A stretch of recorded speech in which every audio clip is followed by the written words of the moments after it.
کوئی اس کا مددگار نہیں، وہ ہر لحاظ سے کامل ہے۔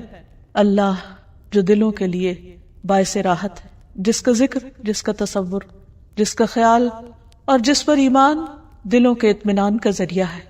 انسان جب اس کو دریافت کر لیتا ہے، جب اس کو پا لیتا ہے، جب اس کو پہچان لیتا ہے تو پھر ہر چیز سے بے نیاز ہو جاتا ہے۔ اللہ جل جلالہ کا یہ نام قرآن مجید میں سب سے زیادہ استعمال ہوا ہے۔ 2500 سے زیادہ بار لفظ اللہ قرآن مجید میں مختلف جگہوں پر آیا ہے، مختلف آیات میں، اور جس آیت میں اللہ سبحانہ تعالیٰ کا تعارف کروایا گیا وہ آیت الکرسی قرآن مجید کی سب سے بڑی آیت شمار ہوتی ہے۔ ابی ابن کعب سے مروی ہے کہ نبی صلی اللہ علیہ وسلم نے ایک مرتبہ ان سے پوچھا کہ قرآن کریم میں سب سے عظیم آیت کون سی ہے؟ انہوں نے کہا اللہ اور اس کا رسول جانتے ہیں۔ نبی صلی اللہ علیہ وسلم نے ان سے پھر کئی بار پوچھا تو اس پر انہوں نے عرض کیا آیت الکرسی۔ اس پر آپ بہت خوش ہوئے اور فرمایا کہ ابو المنذر تمہیں علم مبارک ہو، یعنی واقعی تمہارے پاس علم ہے، تم جانتے ہو کہ اللہ کون ہے، اور اس کا تعارف قرآن مجید میں جس آیت میں ہے وہ آیت اسی بنا پر سب سے بڑی آیت شمار ہوتی ہے۔ پھر ہر رسول نے اپنی اپنی امت کو اللہ ہی کی عبادت کی طرف بلایا، اسی الہ کی طرف متوجہ ہونے کے لیے کہا۔ قرآن مجید سے ہمیں پتہ چلتا ہے کہ جس قوم میں بھی کوئی نبی جو آیا اس نے لوگوں کو اللہ کی عبادت ہی کی دعوت دی۔ ارشاد باری تعالیٰ ہے وَلَقَدْ بَعَثْنَا فِي كُلِّ أُمَّةٍ رَسُولًا أَنِ اعْبُدُوا اللَّهَ وَاجْتَنِبُوا الطَّاغُوتَ۔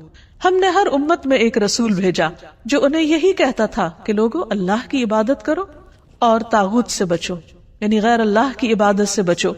نبی صلی اللہ علیہ وسلم نے بھی لوگوں کو اللہ سبحانہ تعالیٰ ہی کی عبادت کی طرف بلایا۔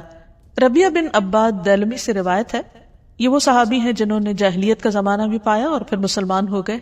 تو یہ کہتے ہیں کہ انہوں نے نبی صلی اللہ علیہ وسلم کو ذوالمجاز نامی بازار میں دیکھا، آپ لوگوں کو لا الہ الا اللہ کی دعوت دے رہے تھے اور فرما رہے تھے کہ یا ایھا الناس قولوا لا الہ الا اللہ تفلحوا، اے لوگو لا الہ الا اللہ کہہ دو تو تم فلاح پا جاؤ گے۔ وہ کہتے ہیں کہ آپ صلی اللہ علیہ وسلم گلیوں اور بازاروں میں داخل ہو رہے تھے، لوگ آپ کے پیچھے جاتے، آپ کے ارد گرد جمع ہو جاتے، کوئی ان سے کچھ نہیں کہہ رہا تھا اور آپ خاموش ہوئے بغیر اپنی بات دہرائے چلے جا رہے تھے، اے لوگو لا الہ الا اللہ کہہ دو فلاح پا جاؤ گے، اے لوگو لا الہ الا اللہ کہہ دو فلاح پا جاؤ گے۔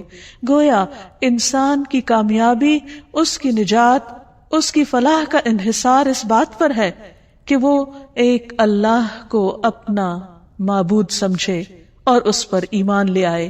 یہی سٹیپنگ سٹون ہے سیدھے راستے کی طرف، کامیابی کی طرف۔ اسی طرح بلحجیم قبیلہ کے ایک آدمی سے روایت ہے، وہ کہتے ہیں کہ میں نے پوچھا اے اللہ کے رسول صلی اللہ علیہ وسلم آپ کن چیزوں کی طرف دعوت دیتے ہیں، یعنی آپ کی دعوت کیا ہے، آپ لوگوں کے لیے کیا میسج لے کر آئے؟ آپ نے فرمایا میں اس اللہ کی طرف دعوت دیتا ہوں جو یکتا ہے، بس ایک ہے، وہ اللہ کہ جب تم پر کوئی مصیبت آتی ہے اور تم اسے پکارتے ہو تو وہ تمہاری مصیبت کو دور کر دیتا ہے، جب تم کسی بیابان اور جنگل میں راستہ بھول جاتے ہو اور تم اس سے دعا کرتے ہو تو وہ تمہیں اپنے اصل مقام تک پہنچا دیتا ہے، جب تم قحط سالی میں مبتلا ہوتے ہو اور اس سے دعا کرتے ہو تو وہ پیداوار ظاہر کر دیتا ہے۔ تو اس سے پتہ یہ چلتا ہے کہ ہر انسان کے اندر اللہ کی ایک ضرورت موجود ہے۔ جب وہ دیکھتا ہے کہ اس کے آس پاس کے سب سہارے گم ہو گئے ہیں تو وہ اس ہستی کو پکارتا ہے جس نے اس کو پیدا کیا اور جس نے اس کے ساتھ ضروریات رکھی اور ان ضروریات کو پورا کرنے کا انتظام بھی فرمایا۔ انسان اپنی فطرت میں اپنے رب کو پہچانتا ہے، لیکن اس کا ماحول اس کو مختلف طرح کے اندھیروں میں رکھ کر اس رب سے دور کر دیتا ہے۔ رسول اللہ صلی اللہ علیہ وسلم نے دراصل لوگوں کو انہی اندھیروں سے نکالا، من الظلمات الی النور، من الظلمات الی النور، اندھیروں سے روشنی کی راہ دکھائی اور انہیں اپنے رب کے ساتھ جوڑا۔ پھر یہ کہ لفظ اللہ کے کچھ خصائص بھی ہیں۔ اس لفظ کی سب سے پہلی خصوصیت ہے کہ یہ اللہ سبحانہ وتعالی کا اسم اعظم ہے۔ امام غزالی کہتے ہیں کہ جان لو کہ یہ نام 99 ناموں میں سب سے زیادہ عظیم ہے، کیونکہ یہ اس ذات الہیہ پر دلالت کرتا ہے جو تمام صفات الہیہ کو جمع کرنے والی ہے۔ یہ اس ذات کا نام ہے جس کی ساری صفات ہیں، یہاں تک کہ کوئی بھی صفت اس سے جدا نہیں ہوتی، یعنی باقی ساری صفات اسی کی ہیں۔ یعنی اللہ سبحانہ و تعالیٰ کی. پھر ہم دیکھتے ہیں کہ یہ نام ہر حدیث میں وارد ہوا ہے. نبی صلی اللہ علیہ وسلم کی جتنی بھی حدیثیں ان کے شروع میں ہر جگہ آتا ہے قال رسول اللہ صلی اللہ علیہ وسلم یا عن النبی صلی اللہ علیہ وسلم. تو حدیث کا جتنا بھی ذخیرہ ہے، جتنا بھی خزانہ ہے، اس میں سے ہر حدیث میں اللہ سبحانہ وتعالیٰ کا نام آتا ہے، اسی کی طرف نسبت جاتی ہے. پھر اسی طرح تمام اسماء حسنہ کی نسبت اللہ کی طرف ہے. وَلِلَّهِ الْأَسْمَاءُ الْحُسْنَى، اور اللہ ہی کے لیے ہیں سارے اچھے اچھے نام. فَادْعُوهُ بِهَا، بس تم اس کو ان ناموں کے ساتھ پکارو. یعنی کیسے کہا جاتا ہے؟ اللہ کون ہے؟ وہ جو الرحمن، الرحیم، القدوس، السلام ہے. یعنی یہ سب اللہ کے نام ہیں. یہ نہیں کہا جاتا کہ اللہ الرحمن کا نام ہے یا اللہ العزیز کا نام ہے. نہیں، العزیز اور الرحمن دراصل اللہ سبحانہ وتعالیٰ کے نام ہیں یا اس کی صفات ہیں. پھر یہ ہے کہ یہ نام سب سے زیادہ پکارا جاتا ہے. مثلاً دعاؤں کو اگر ہم دیکھیں، نبی صلی اللہ علیہ وسلم نے اللہ سبحانہ وتعالیٰ کو جن ناموں سے پکارا ان میں سب سے زیادہ یہی نام آتا ہے اللہم کے ساتھ. خود درود شریف کا آغاز بھی اللہم کے ساتھ ہوتا ہے. تو اللہ ہے، اللہ. تو میم آخر میں جو مشدد ہے، یہ کیا چیز ہے؟ یہ دراصل عربی کا ایک قاعدہ ہے، شروع میں یا کا لفظ لگانے کی بجائے آخر میں میم کا مطلب ہے یہاں پر یا. جیسے ہم کہتے ہیں یا اللہ، تو اسی طرح اللہم کا مطلب ہے اے اللہ. حسن بصری کہتے ہیں اے اللہ دعاؤں کے مرکز. جب مانگنے والا کہتا ہے یا اللہ میں تجھ سے سوال کرتا ہوں، گویا وہ یہ کہتا ہے کہ میں اس اللہ سے دعا کرتا ہوں جس کے سب اچھے اچھے نام ہیں اور جس کے بلند نام اور بلند صفات ہیں. پھر یہ بھی یاد رکھیے کہ مخلوق میں سے کسی کے اندر آج تک جرت نہیں ہوئی کہ وہ اپنا یا کسی اور کا نام اللہ رکھ دے. اللہ سبحانہ وتعالیٰ نے سب کی زبانیں پکڑ رکھی کہ یہ نام اس کے سوا کوئی اور رکھ ہی نہیں سکتا، یہ صرف اسی کی خصوصیت ہے. اور پھر یہ کہ تمام امتیں اس نام سے متعارف ہیں، کوئی اس نام کا انکار نہیں کرتی. پھر اسی طرح ہم دیکھتے ہیں کہ ہماری نماز کے ہر ایکشن میں یہ نام لیا جاتا ہے. مثلا نماز کا آغاز ہوتا ہے تکبیر تحریمہ سے. آغاز میں پہلا لفظ ہی کیا ہے؟ اللہ اکبر، اللہ سب سے بڑا ہے.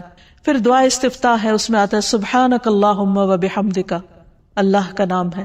رکوع میں ہم جو دعائیں مانگتے ہیں ان میں سے دعا ہے سبحانک اللہم ربنا و بحمدک. پھر قومہ میں جب کھڑے ہوتے ہیں سمع اللہ لمن حمدہ. پھر سجدے میں جاتے ہیں تو کہتے ہیں اللہم لک سجدت، اے اللہ میں نے تیرے لیے سجدہ کیا.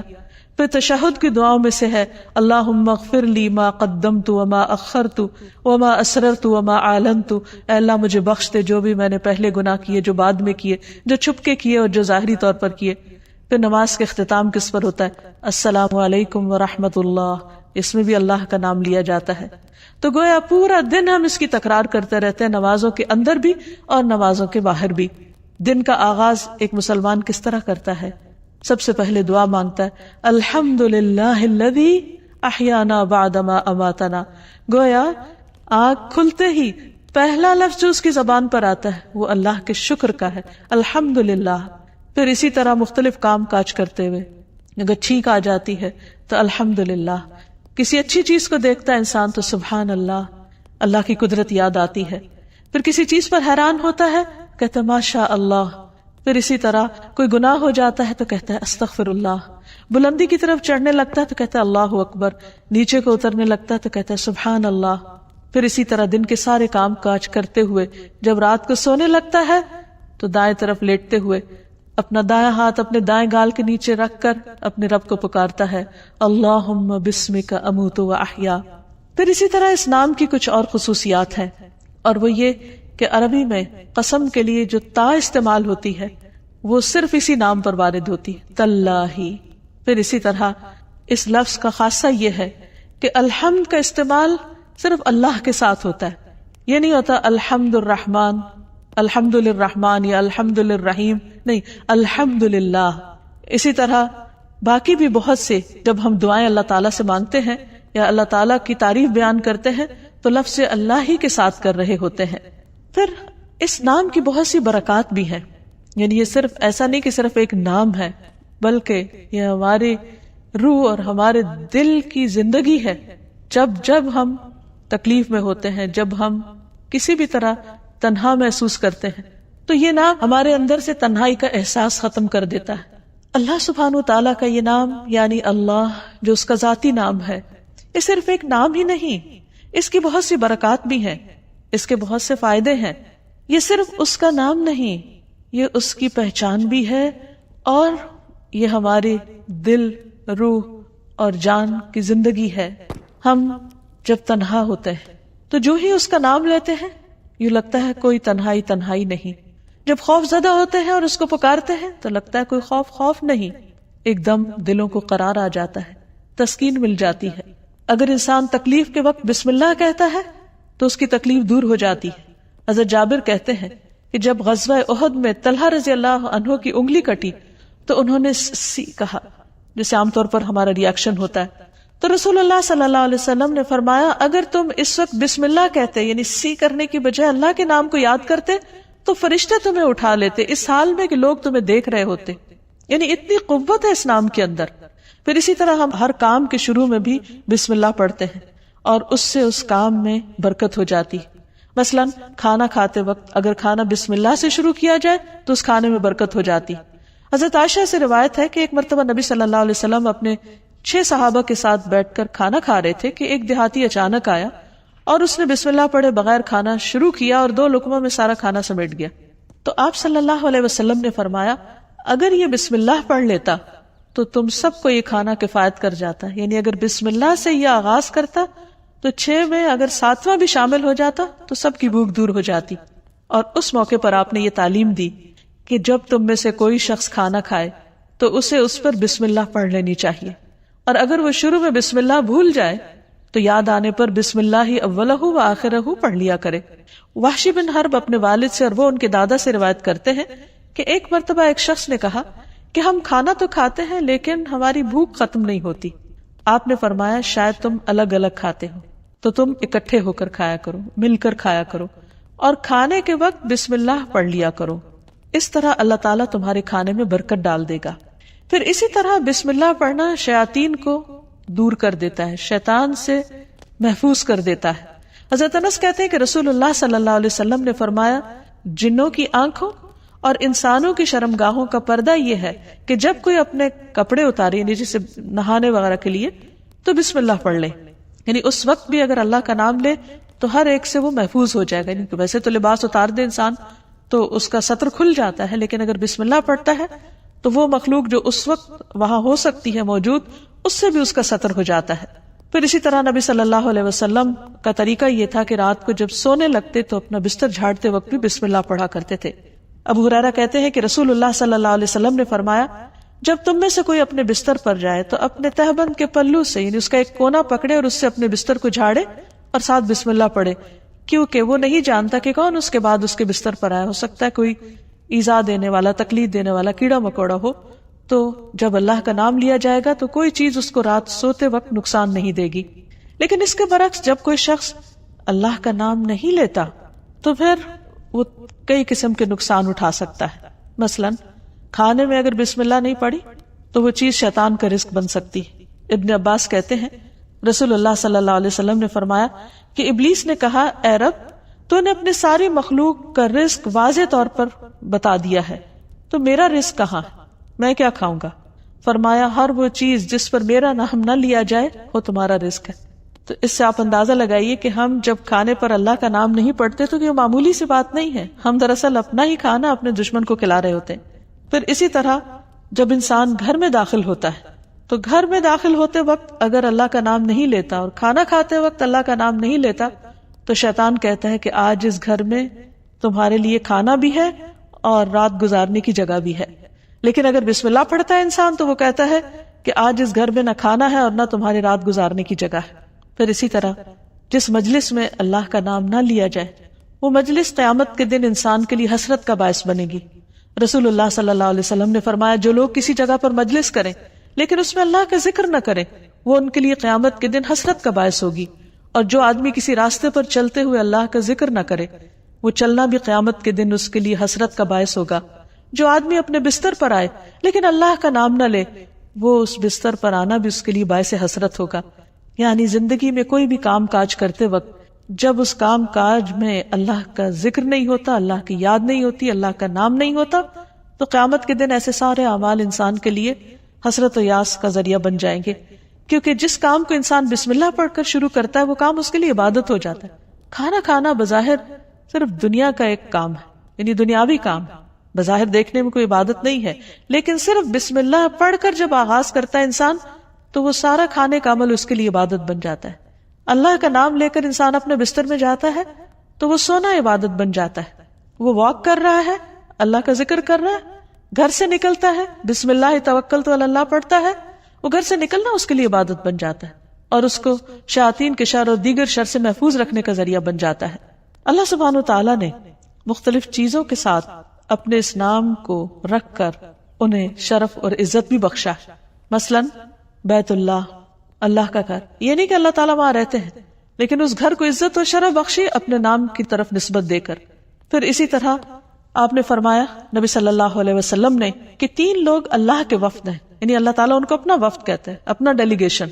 غازی، حج کرنے والا اور عمرہ کرنے والا، ان کو بھی اللہ سبحانہ تعالیٰ نے عزت اور شرف بخشی اپنے نام کے ساتھ. پھر اسی طرح کچھ لوگوں کو اللہ تعالیٰ نے اہل اللہ کہا ہے، یعنی اللہ کے اہل. انس رضی اللہ عنہ سے مروی ہے کہ رسول اللہ صلی اللہ علیہ وسلم نے فرمایا لوگوں میں سے کچھ اہل اللہ ہوتے ہیں. آپ نے پوچھا اہل اللہ کون لوگ ہوتے ہیں؟ فرمایا اہل قرآن. اہل قرآن ہی اہل اللہ اور اس کے خاص لوگ ہیں، یعنی قرآن پڑھنے والوں کو اللہ سبحانہ تعالیٰ نے عزت اور شرف بخشی. پھر اسی طرح مساجد اللہ قرآن مجید میں آتا ہے، اللہ کی مسجدیں. پھر کچھ لوگوں کو اللہ کے پڑوسی کہا گیا. رسول اللہ صلی اللہ علیہ وسلم نے فرمایا اللہ تعالیٰ قیامت کے دن اعلان کریں گے میرے پڑوسی کہاں ہیں، میرے پڑوسی کہاں ہیں. فرشتے پوچھیں گے اے رب کسے زیب دیتا ہے کہ وہ تیرے پڑوس میں آئے، تیرا پڑوسی بنے. اللہ تعالیٰ فرمائے گا مساجد کو آباد کرنے والے کہاں ہیں، یعنی مسجد کو اللہ نے اپنا گھر کہا اور مسجد کی خدمت کرنے والے کو اپنا پڑوسی کہا. پھر اسی طرح جو لوگ اللہ کے دین کی خدمت کریں، اس کی مدد کریں، ان کو اللہ تعالیٰ نے انصار اللہ کہا اور اس کے لیے دعوت عام بھی دی. یا ایھا الذین آمنوا کونوا انصار اللہ، اے لوگو جو ایمان لائے ہو اللہ کے مددگار بن جاؤ. پھر اسی طرح قوم سمود کی اونٹنی کو جو خاص نشانی کے طور پر ظاہر ہوئی اس کو ناقۃ اللہ، اللہ کی اونٹنی کہا. اور حقیقت یہ ہے کہ اللہ کے نزدیک بندوں کے ناموں میں سے بھی جو پسندیدہ نام ہیں ان میں سے ایک عبداللہ اور دوسرے عبد الرحمن ہیں، جیسے کہ نبی صلی اللہ علیہ وسلم نے ہمیں تعلیم دی ہے. جب ایک بندہ اس نام کے ساتھ اللہ کو پکارتا ہے تو اس کی دعا سنی جاتی ہے، اس کی دعا قبول ہوتی ہے.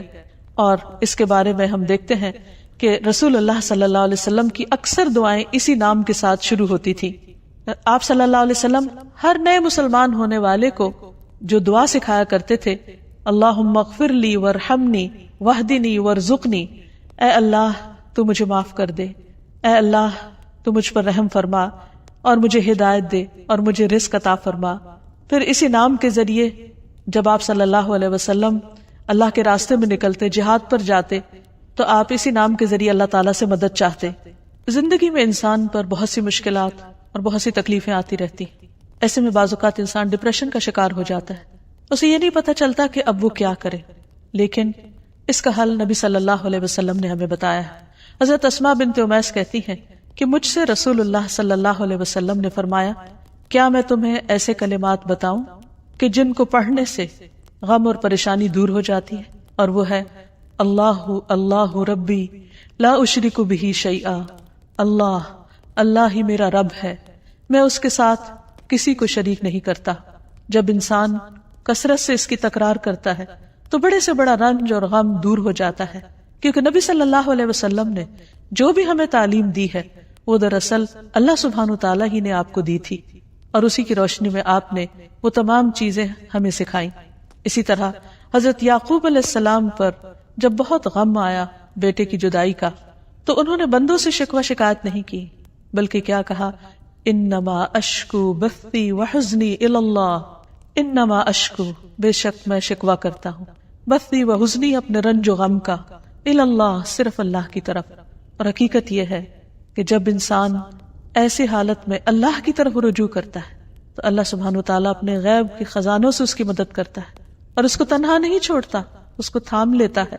لفظ اللہ کے ساتھ پکارنا دعاؤں کی قبولیت کا ذریعہ بنتا ہے۔ ایک اور روایت سے ہمیں پتہ چلتا ہے، عبداللہ بن بریدہ اسلمی اپنے والد سے روایت کرتے ہیں کہ نبی صلی اللہ علیہ وسلم نے ایک شخص کو دعا میں پکارتے ہوئے سنا، اللہم انی اسألک بأنی اشہد انک انت اللہ لا الہ الا انت الاحد الصمد الذی لم یلد ولم یولد ولم یکن لہ کفوا احد۔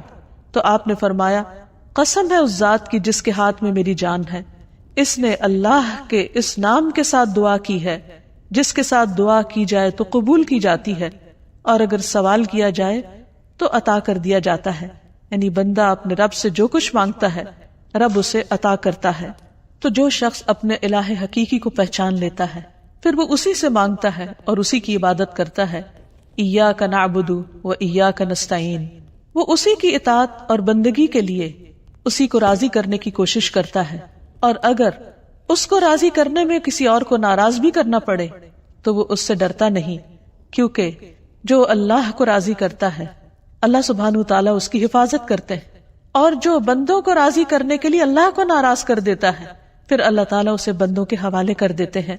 ہمارے لیے یہ بہت اہم ہے کہ ہم اپنی پوری زندگی اللہ رب العالمین کے سپرد کریں، اسی کی اطاعت اور فرما برداری میں گزاریں، جیسا کہ اللہ سبحانہ وتعالیٰ نے نبی صلی اللہ علیہ وسلم کو حکم دیا، قل ان صلاتی ونسکی ومحیای ومماتی للہ رب العالمین لا شریک لہ وبذلک امرت وانا اول المسلمین۔ آپ کہہ دیجئے، میری نماز، میری قربانی، میرا جینا اور میرا مرنا سب اللہ رب العالمین کے لیے ہے، اس کا کوئی شریک نہیں، مجھے اسی بات کا حکم دیا گیا ہے اور میں سب سے پہلے فرما بردار ہوں، سب سے پہلے مسلمان ہوں۔ یعنی کسی بھی قسم کی عبادت، خواہ وہ جانی ہو یا مالی ہو، زندگی کا کوئی بھی کام ہو، سب کا سب اللہ کی رضا کے لیے ہونا چاہیے، جیسا کہ ابراہیم علیہ السلام نے اپنے آپ کو اللہ کے سپرد کیا تھا، اللہ کی اطاعت کی تھی۔ اذ قال لہ ربہ اسلم قال اسلمت لرب العالمین، جب اس کے رب نے کہا کہ تم اپنے رب کے حوالے کر دو اپنے آپ کو، تو انہوں نے کیا کہا کہ میں رب العالمین کا فرما بردار ہو گیا۔ ایسا ہی دین دراصل اللہ کا مطلوب دین ہے کہ بندہ اپنے آپ کو اللہ کے حوالے کرے، اسی کا فرما بردار بن جائے، اسی کا اطاعت گزار بن جائے۔ ارشاد باری تعالی ہے، وَمَنْ أَحْسَنُ دِينًا، اس سے اچھا دین کس کا ہو سکتا ہے، ممن اسلم وجہہ للہ، جس نے اپنا آپ اللہ کے حوالے کر دیا، اپنا چہرہ اللہ کے لیے تابع کر دیا، اس کے آگے جھک گیا، اس کی بات کے آگے، اس کے حکم کے آگے، وَهُوَ مُحْسِنٌ، اور وہ محسن بھی ہے، ہر کام کو بہت اچھی طرح کرنے والا ہے۔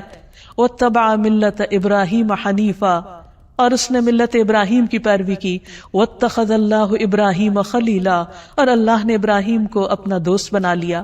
تو جو شخص اللہ کی اطاعت اور فرما برداری کرتا ہے وہ اللہ کا خاص بندہ بن جاتا ہے، اور جو اللہ کا خاص بندہ ہوتا ہے وہ دنیا میں سب سے زیادہ خوش قسمت ہوتا ہے، کیونکہ اسے دنیا کے کسی بڑے کا فیور نہیں، اللہ کا فیور اور اللہ سبحانہ تعالیٰ کی رحمت اور بخشش اور عنایت اور رضا اس کو حاصل ہو جاتی ہے۔